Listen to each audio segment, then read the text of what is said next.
नमस्कार शेतकरी मित्रांनो, सीमा डेअरी फार्म चॅनलमध्ये आपल्या सर्वांचं स्वागत आहे।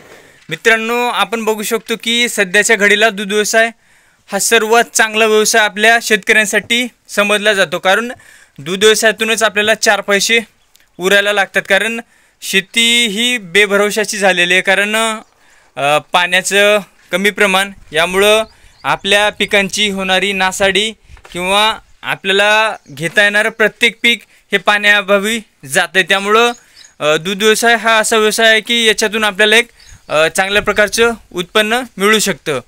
जर जे लहान शेतकरी किंवा छोटे दूध व्यावसायिक आहेत त्यांच्यासाठी हा खास व्हिडिओ आहे की आपल्याकडे शेती कमी प्रमाणात आहे आणि आपण छोट्या प्रमाणात दूध व्यवसाय करतोय आणि आपण याच्यातून आपली एक वेगळी ओळख किंवा आपल्याला जर दूध व्यवसाय मोठा करायचा असेल किंवा आपल्याकडे दोनच म्हशी आहेत तर आपल्याला 10 म्हशी किंवा 15 म्हशींचा गोठा जर करायचा असेल तर आपण स्टेप बाय स्टेप कसं काम केलं पाहिजे याच्यावरती।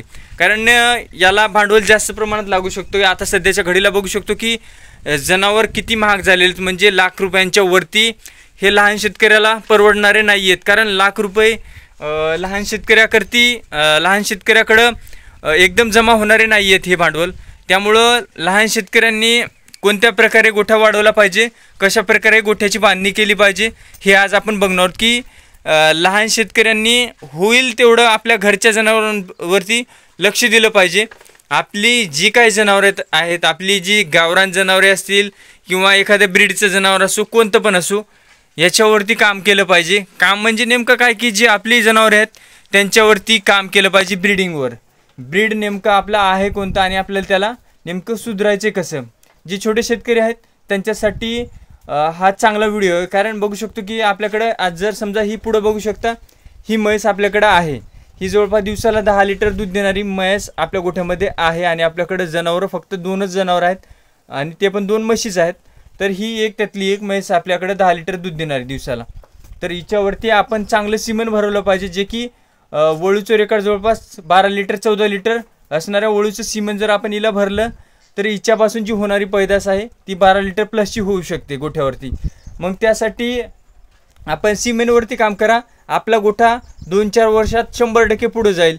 2 मशीनमध्ये आपण दोन्हींना पण सिमेंट भरले आणि देवाच्या कृपेने जर दोन्ही पण आपल्याला पारड्या झाल्या तर बघू शकतो की 2 ते 2.5 वर्षामध्ये आपला गोठा 2चा 4 होणार आहे आणि याच्यापासून जी होणारी पैदास आहे ती आपल्याला एक चांगल्या प्रकारची पैदास गोठ्यामध्ये भेटणार आहे। आणि जसं आपलं दुधाचं उत्पादन आहे त्याच्यातून 4 पैसे आपण बाजूला ठेवून एखादं 2 ते 3 वर्षामध्ये एक जनावर परत एक ॲड करू शकतो।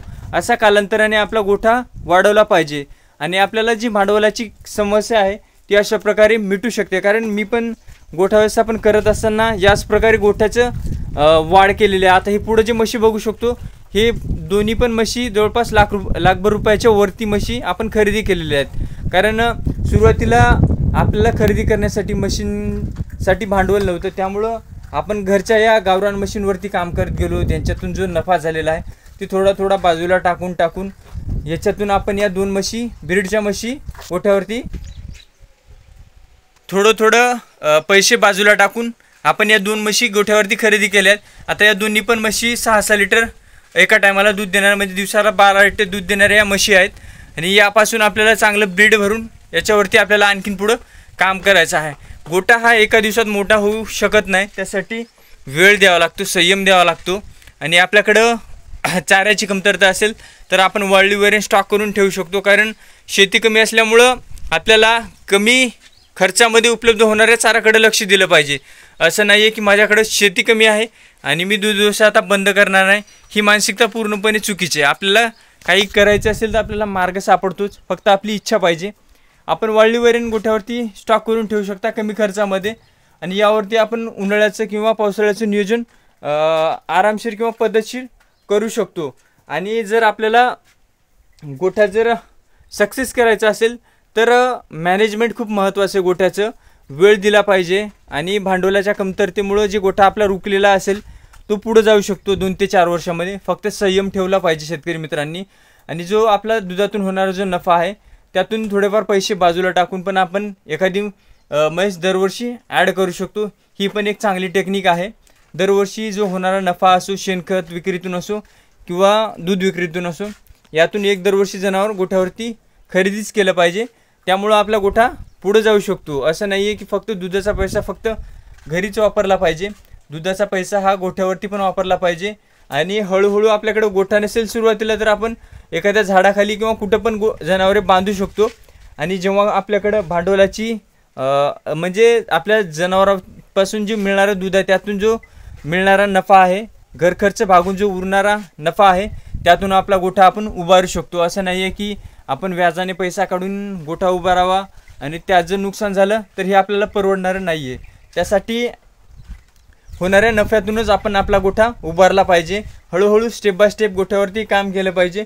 100% यश हे मिळून जाईल. हे बघू शकता. हे पुढं आपलं उदाहरण घेऊ शकता की गोठ्यामध्ये जवळपास 16 ते 17 जनावरांचा गोठा आहे. हे बघू शकता की ही गाय गोठ्यावरती खरेदी केल्याच्या नंतर हिच्यापासून आपण 2 कालवडी गोठ्यावरती तयार केलेल्या आहेत. अशा प्रकारे आपण काम करू शकतो. व्हिडिओ आवडल्यास नक्की लाईक करा, शेअर करा आणि आपल्या चॅनलला सबस्क्राईब करा. धन्यवाद.